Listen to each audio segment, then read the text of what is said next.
On this episode, we speak with the freedom fighter, Victoria Machado, and we speak on the travel ban being upheld, the healthcare bill being delayed, maybe some other, other topics I might think about.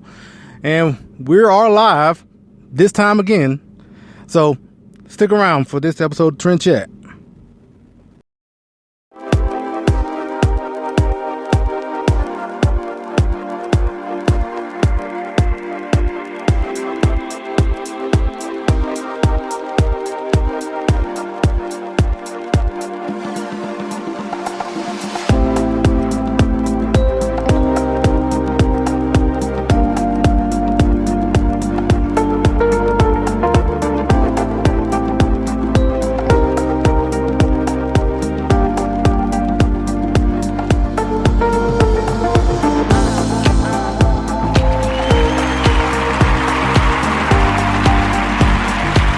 There we go.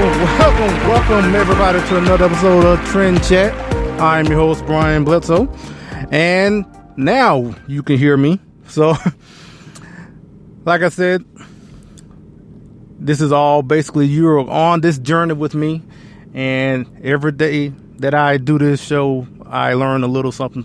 So, also, in this case, learning a little bit about back and forth and trying to add sounds and stuff. But I know y'all want to hear about all the behind the scenes, but if you just heard earlier as far as me going silent, I'm just letting you know that would happen. So, back to the regular scheduled program. If you want to connect with us on social media, whether it's Facebook, Instagram, or Twitter, it's all the same name, Trend Chat 24/7. And I write for politichicks.com.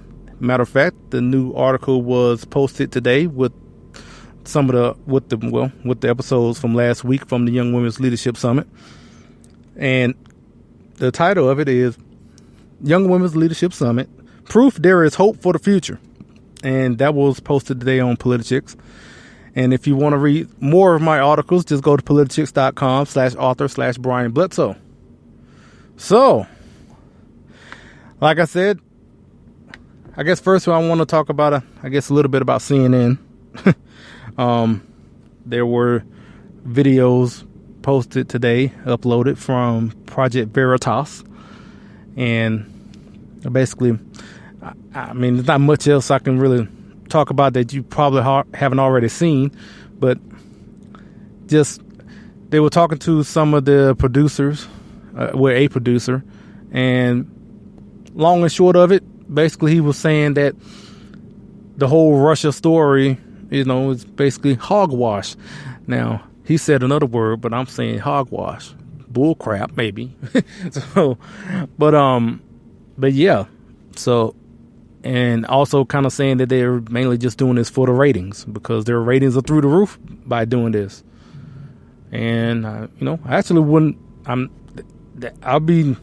be surprised by that because you have a lot of people who are so anti-Trump and they're willing to jump on this, I guess you could say, conspiracy, and so if CNN or MSNBC, whoever is feeding into that, if you keep talking about it, make it seem like it's true and keep pushing it, I'm not surprised that you will get good ratings on it, especially from a lot of people who still can't get over the election from last year. And I've said it before on here, it's not like this is ever going to end, whether it's the story, whether it's Russia, whether it's something else. There's always going to be something because they're not going to let this go because Hillary Clinton losing was something they just didn't see coming, for one, and on top of the fact of who she lost to, they're just not going to let this go. So just be prepared for it. I don't know why I'm saying be prepared for it. You should know by now. But yeah, I hope anyone is not feeling like, when is this ever going to end? When are they going to finally stop, making up whatever or just putting anything out there to try to bring Trump down. It's not going to happen. That's pretty much the answer you should just basically just bank on, because it's always going to be something. So, yes, that's about it on that regarding CNN. I guess as far as with this video out, I don't know if any more people are gonna be fired or resign or whatnot, because you already had 3 people resign because of the retraction from last week about the connection with saying that there was a connection between President Trump and Russia, and out of that retraction from CNN, some staffers have resigned. So now with this out, I don't know what the fallout will be about that. BET Awards was on Sunday, and yeah, that's it. Supreme Court upheld the travel ban that was being fought over so much and being overturned by all lower courts, especially being the Ninth Circuit, which is, I think I saw a stat saying like 90% of the Ninth Circuit court's decisions are overturned. 90% of them. So I mean, that really takes a shot at their credibility if you have such a high turnover from their decisions. But yeah, so that's been upheld, and honestly, this really shouldn't be a controversial, ban. But apparently it is, only because, again, you have media like, CNN and all them that basically want to turn everything just like this travel ban. They want to call it a Muslim ban or whatever like that. So now that it's been upheld, so hopefully we will have better security, or at least better vetting of anyone who is looking to come to this country. So, and a little bit, I guess, it's not breaking news, but it was today that the healthcare bill from the Senate healthcare bill is being delayed past the July 4th recess, which, I mean, that's great and all, but what's going to happen after July 4th? Are we still going to have the same old, basically not non-repeal of Obamacare? So, but hopefully we have the people who are in the negotiations, and people like Senator Paul, Senator Lee, Senator Cruz, and others who are opposing this, for a reason other than saying that this is not what was promised the past 6-7 years about repeal. And I tell you, out of all the issues that was brought up in the past 6 to 7 years, ever since Obamacare has been law, this is the repeal of Obamacare was the one thing that you would hear more than anything from, I would say all of them, but I can't say all of them, but the majority of them, of the Republicans that were running at any time during the past 6 to 7 years, was talking about repealing Obamacare and all this. And here we are. I'm not going to beat this dead horse again, but it just, you kept saying that you want to repeal Obamacare. Now you had the opportunity, and now you're sitting there just sitting there dragging your feet on it. So, and like I said, now that we are going past the July 4th recess before they get into looking, I guess, maybe to pass this bill, and hopefully it will be better, a lot better than what they have now. I would like for it just to be a full repeal. The chances of that happening seems to be slim to none, because it's apparent that some of these Republicans who are out here saying that we want to repeal Obamacare actually didn't want to repeal Obamacare, because you have some out here saying, "Oh, we want to save some parts of it. We want to talk about the good parts of Obamacare." That's funny. These Republicans talk about the good parts and want to keep certain parts of it. I would love to hear what was their rhetoric back when they was running about Obamacare. Were they talking about the good things about Obamacare when they was up on the stump? You know, I mean, I'm pretty sure you probably could find one. I'm almost pretty. I'm probably pretty certain you probably could find something from Susan Collins. I'm pretty sure Susan Collins probably said some positive things about Obamacare and probably has been steadfast on that. Now, a lot of other ones, maybe not. But like Lisa Murkowski's, I think, Susan Collins, I'm pretty sure they probably had some positive things about Obamacare because, basically, they're as far as being Republican, it's just like the term rhino. It's basically in name only because honestly, I really don't see how much worse can you do with Susan Collins as opposed to having a Democrat. I really don't see how much, because I'm just thinking back to some of these scores that you have, like organizations like Heritage Action or even the American Conservative Union, that they put out ratings on different members of Congress. And I'm just thinking back, if I'm not mistaken, that Susan Collins has a lower score on, I think it's Conservative Review and Heritage Action scorecard. She has a lower score than Elizabeth Warren and Bernie Sanders. So, two far left Democrats. And yet you have Susan Collins and I think someone else, but I know I remember her having a lower score. So that's why I'm saying, like, what would be the difference in having a Democrat as opposed to having Susan Collins? I really don't see the difference. I mean, it just seems like it's just keeping Susan Collins as a senator just for the numbers or just for it to look good. Look, we have a Republican senator, but she, just having her in name only. And I just saying that again because that's basically the situations. I know one thing as far as Susan Collins is doing, and I don't want this to turn into a whole Susan Collins rant, but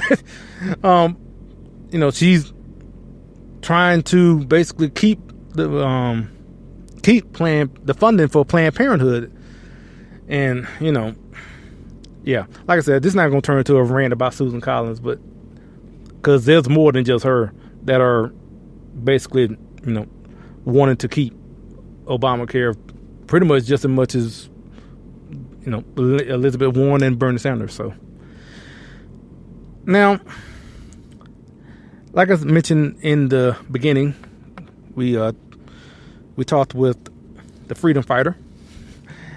Her name is Victoria Machado, and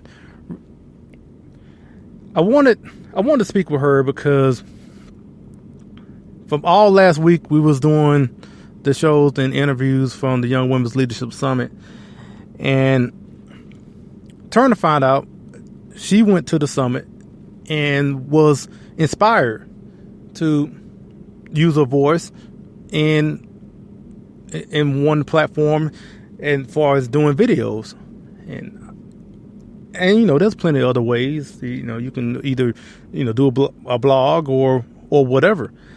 And it was something to see someone actually take the encouragement and the advice that was given during that event and now turned it to do something herself. And so she just started doing these videos, and I wanted to talk with her for a couple of minutes and get a little bit of background about her and, seeing where she's looking to go with this. And kind of like what I mentioned in the interview,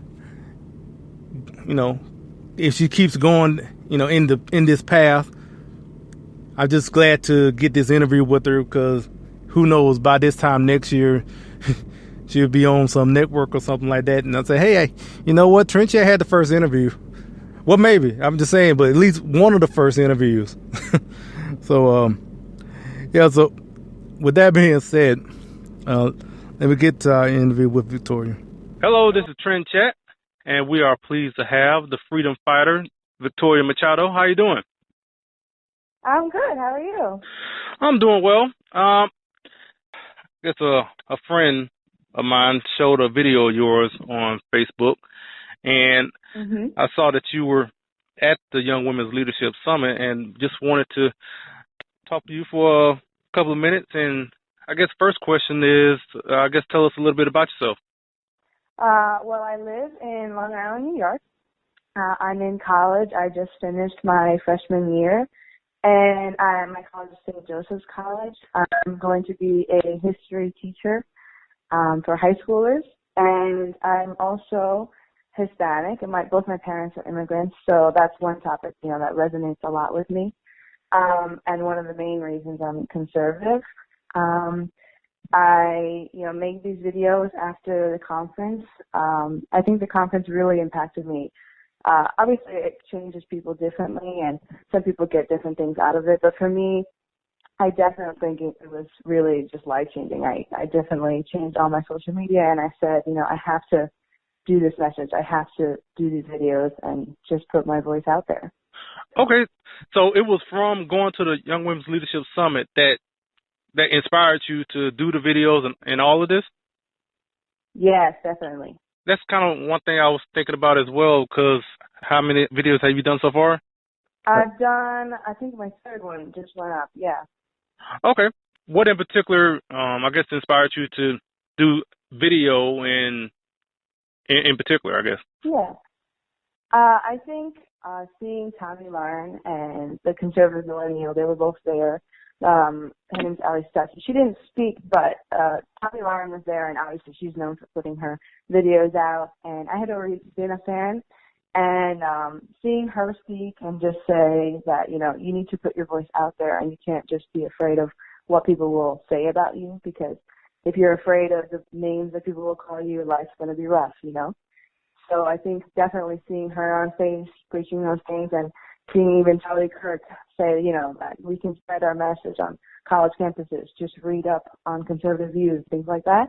That's definitely the main thing that probably motivated me to start doing this. I guess I was thinking about as far as the summit in general. So, I guess you already kind of told us already, but as far as your experience overall, with the Young Women's Leadership Summit, what do you think? I think it was great. I think they did a really good job putting together all these different speakers, especially the fact that even within the Conservative Party, there are differing views. There were a lot of speakers who were there for different reasons. Some of them were for the Second Amendment. Some of them were for women's rights and things like that. We had a speaker who, had a senator come up and all these different people, and every time it was different. And I really liked that it wasn't just like one message repetitive over and over again. They really did a good job of just having a differing view throughout it all. Other than that, I think they did a good job at just, really teaching everyone that go to your college campuses, read up, really gain knowledge on all this. And that was kind of like their battle cry. That was their main message that, we don't need to protest this all violently. It can be done with intellect and with knowing the topics. So I like that message. Okay. All right. And now, I forgot exactly what college you said that you going to? Oh, it's called St. Joseph's College. Okay. Now, do they have a Turning Point chapter there? No, not currently. They don't have a Turning Point chapter. I actually called to try and start one. I'm trying to start a chapter now. Oh, after the summit? Yeah, after the summit I called and I said, I want to start a chapter at my school, and that's actually what I'm currently working on. Okay. And so how did you hear about Turning Point? I heard about the Young Women's Leadership Summit first, actually. I saw an ad on Facebook to apply, and I applied. And once I got in and I started researching it, I was like, wow, this is a really cool organization. I'm glad, that this is a thing and that they're growing. Oh, okay. I noticed from a number of interviews that, well, at least from people I talked to, some didn't know about Turning Point in particular, but saw an ad about the Young Women's Leadership Summit. Yeah, and that seems to be a popular thing. So, as far as the videos, what are you using to make, just to make the videos? Yeah, right now I'm honestly just recording on my phone, and then I upload all my videos to my computer and I edit them on Final Cut, and then I just upload them. I write all my scripts beforehand, and then I kind of just base myself off of them. Okay. The one thing that I've kind of got from the summit, the messages was about empowering young women and encouraging everyone to step forward and to, be active and kind of give you advice. Definitely. So, it's great to see someone like yourself that took that and going forward with it now. And that's basically what the whole event was about, for people like yourself to take this. So, definitely. Thank you. One thing that kind of stuck out when I saw Kellyanne Conway's message. Unfortunately, she wasn't able to be there, but she had a video message. And one thing she said in there that even for me, and like I said, this is a Young Women's Leadership Summit, but I was sitting there listening and heard her say that you should have a 7-second, 70-second, and 7-minute conservative message, which I was like, that's a good idea. So I want to ask you, what is your 7, 70, and 7-minute? If you want to get into the 7-minute one, that's fine. Yeah. I think my 7-second message, at the base of it all, I would say that every individual has a God-given responsibility to be the best that we can be. And in doing so, everyone benefits as a whole. I think when I was thinking about this, when I saw that video, I was like, my 7-second, 70-second message, does it all have to be the same? Like, does it all have to bank off the same topic? And I said, I decided to do something a little bit different for each one. And for my 70-second message, I said, what they focused on at Turning Point is there's a war kind of going on our college campuses. And the conservatives are waking up and they're realizing what's going on. The liberal agenda is becoming the normal of every classroom. But conservative views are being outcasted and they're kind of just obscene and intolerant or whatever. And we have a generation of kids starting their college careers, a lot of times scared because of what's happening on campus. But, what I learned from Turning Point is that it can be changed and it can be turned around. And it can be for the benefit of everyone, not just conservatives in general. I think it's one of the main things that they really preached there, and that what Charlie Kirk preached. They didn't encourage people to storm their campuses violently and protest day in and day out. They recognized that intellect was the real superpower, and that's what's going to win it for everyone in the end. So, my 7-minute message, I can kind of, can put it all together, kind of maybe not so a whole 7 minutes, but I think at our core, all human beings, we seek real and true happiness. And in order to have that happiness, we have to find something in our lives that's constant and it doesn't go away. Otherwise, we're just, we're chasing superficial and temporary happiness. And we see a lot of times the statistics, conservatives are generally more happy than liberals. And we're like, why? Why is that the way it is? And I personally think it's because of this. It's because of the seeking of true happiness. This chief good that we have to have in our lives is how we base our happiness off of.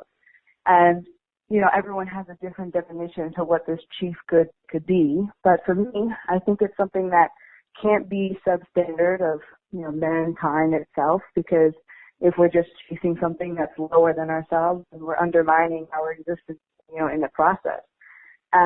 So it can't be something inferior to us. It has to be greater. And I think that's something that the conservatives really recognize, is that we search for and honor something greater and a power greater than ourselves. And I think that's something that really stuck out to me even in this conference, I think that, on the liberal side, they live their lives trying to find their identity or how they really feel about themselves. And they do that by trying to find acceptance. The more people that accept them in society, the more right they are, the more, happy they are because more people accept them. And so I think that you can use this as, for example, like transgenderism. Like for me personally, I see this as a good example for this happiness, because they try to tell people, this is good. Like, we just need to accept them. We need to have humanity accept who they are. But in reality, it's biased and it's flawed. And we know, like, as conservatives, as, the famous saying, facts don't care about your feelings. We know that feelings are, they're inconsistent. They change every day. So how we look at the liberal agenda and we're like, how can you base all of your happiness on your feelings, because that's so inconsistent. You'll never be fulfilled.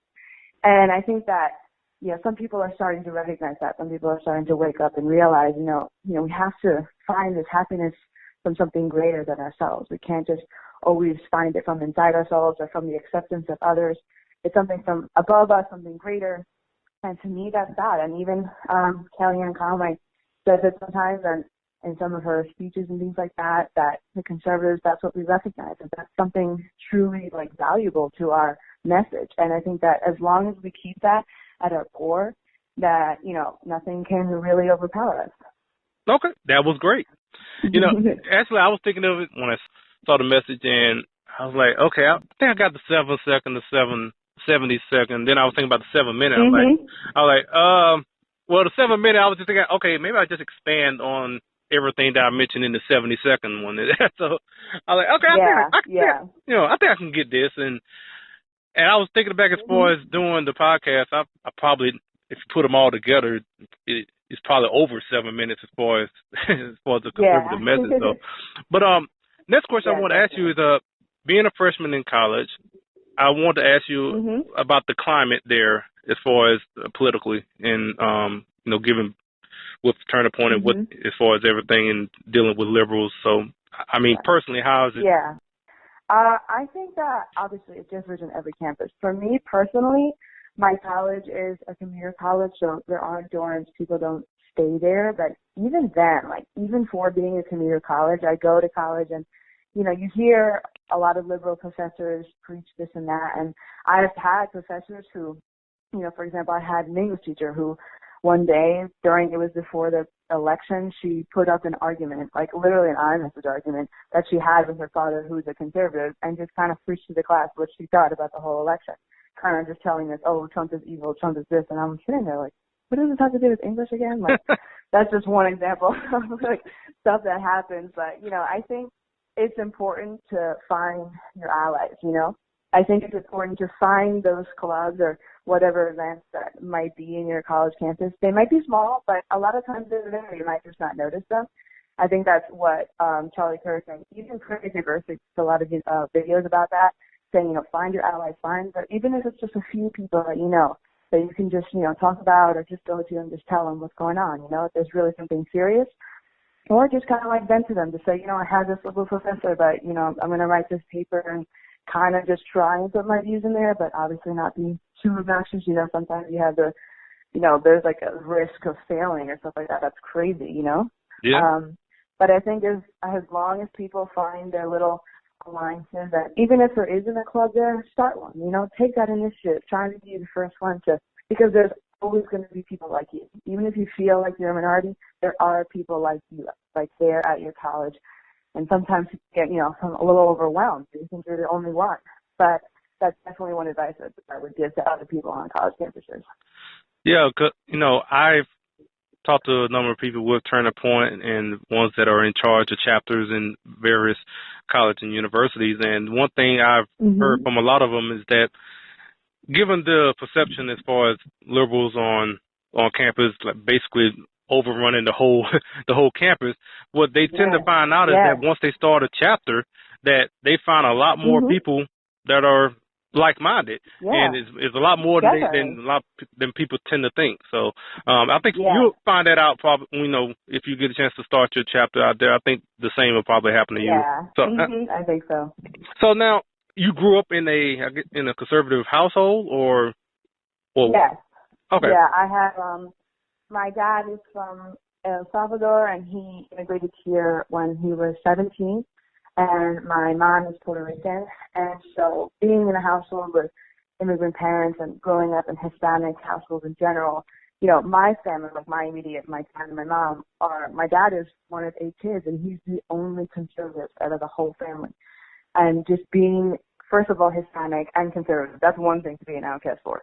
Living in, a liberal college, liberal community, that's another thing to be outcasted for. So I've always been kind of different, always knew that I was kind of the only one, but even going to stuff like this, these events, it's making me feel makes me realize, I'm not the only one. There are other people out there like me. So, yeah. Okay.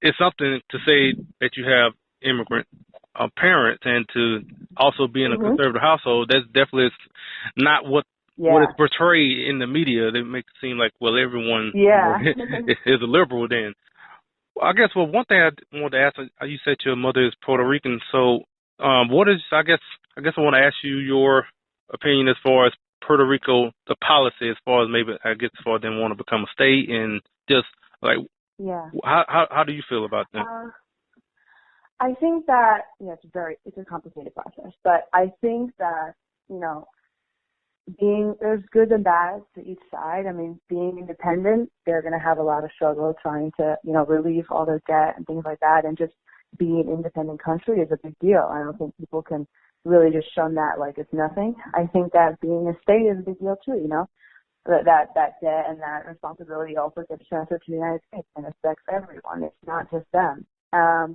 I don't know the state or being an individual country. I can't really say yet, like, what is the best option. I honestly think both just have goods and bads, and maybe becoming a state is better for them.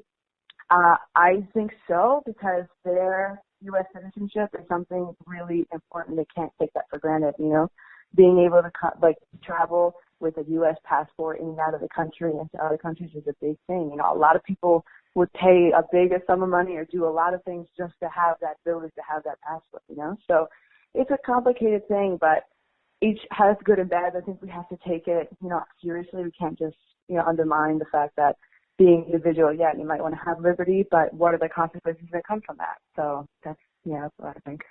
So, what's next for a freedom fighter? I know you said you just had your latest video uploaded. Mhm. Oh. Yeah, I had my video uploaded. Yeah, sure, go ahead. Oh no, I was gonna say. So, what's the video about?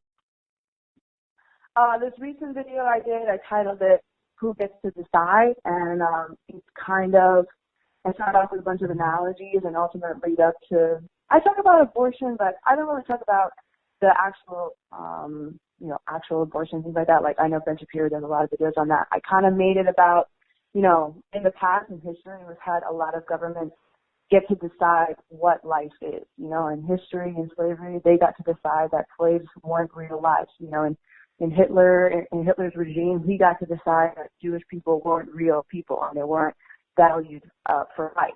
So are we really going to continue to let our government tell us that babies are not real life? We kind of have to recognize the repetitive pattern that's happening.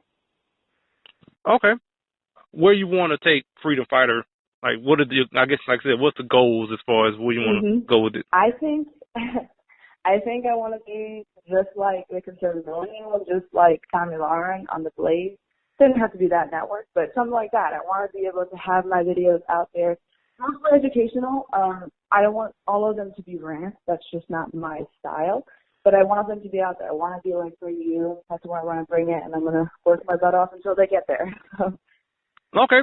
Well, you know what? I think you're on the right path, and like I said earlier, it's good to see someone. I mean, I'm pretty sure others are basically planning what they're going to do after the summit and everything. And I think the whole Young Women's Leadership Summit was a great, encouraging event for a lot of young women like yourself, and to go forward and to do things, whether it's blogging or vlogging or whatever. So, I think you're on the right path, and you know what? I'm glad I got a chance to interview you before you blow up and get on and get on all the networks and everything. So I can just say, hey, I got one of the first interviews with her. So yeah, thank you so much. So yep, and I appreciate it, and thanks for your time, and hopefully we'll talk to you again.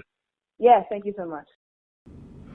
Yep, and thanks to Victoria for her time, and like I said in the interview, everything at the Young Women's Leadership Summit, and Victoria, she's a great example of taking all the, like, they had panel discussions and breakout sessions, and basically giving all the attendees there the tools they need, resources to be a bold defender for free market principles and the conservative principles, and then to see someone like Victoria and others who were at this event and was inspired to do something like do a video or to write a blog or to even maybe run for office or something in their school or to start a chapter, a Turning Point chapter, or some sort of conservative club at their campus. So like I said, having her, she's a good example of someone who took all of those resources and like I said, the advice and the encouragement, and hopefully we will see even more from people who was there. And it doesn't stop here, because it'll be this time again next year, and it will be another Young Women's Leadership Summit, and hopefully everything will just continue to grow, because it went from around 400, then this year was 1,000. Who knows what it'll be next year? Hopefully it will, could be 2,000. I have to get a bigger venue or something because it can't hold all the people in there. So yeah, like I said, I appreciate Victoria for a couple of minutes, and I do want to mention what I always mention, and that would be the Founder Project. And actually, I just got some news about the Founder Project, about the website. Now, what I'll say now, I'm not, I'm going to say about the website coming soon. I've been saying that ever since I've been talking about the Founder Project. But now it is so soon. It's really soon now. It's like a couple of days away.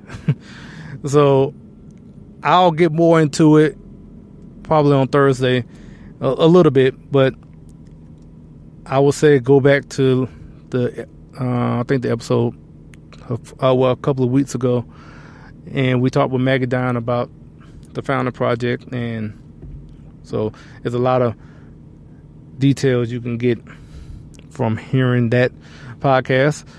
And if you want more details, you can go to Facebook, type in The Founder Project, and learn more about them there.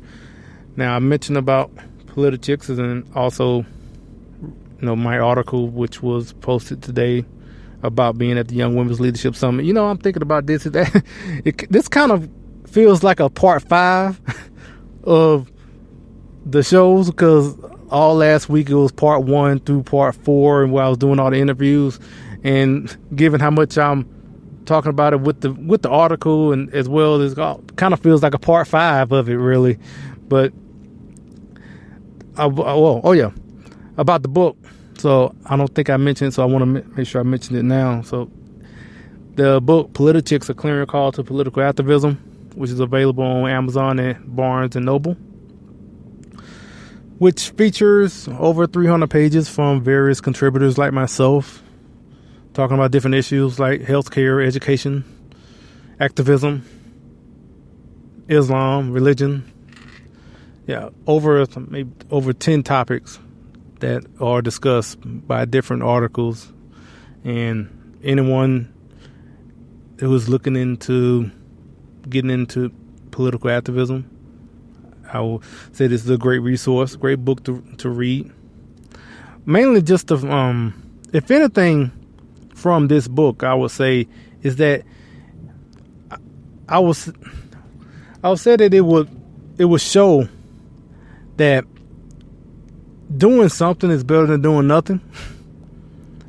That a lot of people tend to, when they think about getting politically active, that they think that they have to know this all, have to know so much or need to do this much, but that's not really the case. It's basically, for me at least, I would say doing something as opposed to doing nothing. So whatever you do know, use that, and then go from there. And I think that's one thing from this book kind of highlights, is that it's not about being a celebrity. It's not about being the the smartest, whatever, or having to know all the policy and, papers and everything about a subject. It's just about being engaged and doing something and being involved in your community in one way or another. Because there are a lot more people who are not doing anything, which basically makes the people who are doing something carry a lot more weight than they really have to, unfortunately. But so, yeah, I think that's one thing you would get out of reading this book as well. So, like I said, it's at Barnes & Noble and Amazon. Well, the website, Barnes & Noble. And, yep. So, yeah, just pick that up. And that would be the end of our show, I think. Well, actually, little side note, since I got a little bit of time, I actually went to see Transformers. Anyone who knows me knows that I went to see Transformers, because there was an article actually kind of asking the question sarcastically, saying like, who watched Transformer movies? Now, given the fact that it, was number one, even though it was the lowest opening of the series for Transformers, but it still was number one. That being said, I have no problem to tell you, yes, I'm one of those people who watch Transformers. I love Transformers. I mean, I am a truck driver, if you have not heard a million times on this program. But one of the reasons why I am a truck driver is because of Transformers. I know that sounds crazy, but it's true. I watched the cartoons as a kid, and Optimus Prime was my favorite, just pretty much like every other kid, but that watched Transformers at least. And yeah, he transformed into a truck, an 18-wheeler. And yeah, I had a fascination with trucks from that point on. And basically, I would say that made me at least curious and wanted to be a truck driver. And here I am. I've been driving for over 12 years, and yeah. So yeah, when Transformers actually came out in theaters, I was there on the first day. So I actually remember where I was. I was in Tulsa, Oklahoma, when the first Transformers movie came out. And it was 10 years ago, 2007. And I was in Tulsa at the Cinemark, and I actually know that where it is. I can remember the exit. I can see it right now. And I remember people were standing in line, and people were kind of doing the whole cosplay thing. There was people like actually dressed up with the like Transformers stuff. But anyway, I liked it. But like I said, I'm a little biased because I love Transformer movies. But yeah, I just wanted to say that given I had a couple of minutes left. So yeah, don't know what's coming up on tomorrow. What I'm saying that. See, I'm used to the last week, but yeah, I don't know what's coming up on Thursday. So I'll let y'all know when I know. So until then, we'll chat with you later.